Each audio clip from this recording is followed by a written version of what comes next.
Bwana, mgogoro wa Simba unaoendelea katika uongozi unatokana na mfumo tunaokwenda nao sasa. Yaani sisi tunakwenda na mfumo wa kizamani. Yanga wenzetu wameshavuka huko.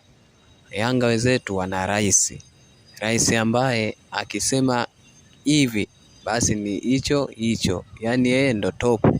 Lakini huku Simba kuna watu wengi, kuna rais wa heshima, kuna mwenyekiti wa klabu ya Simba, kuna mjumbe wa bodi ya kurugenzi.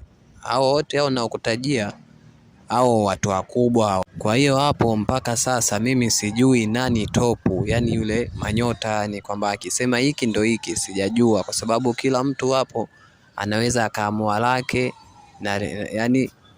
na ndo linaloleta mgogoro. Lakini kama Simba itaamua kubadilika kuanza na mfumo wa kuwa na rais wa klabu, hapo itakuwa ndo tumetibu tatizo, la sivyo tabu ipo pale pale.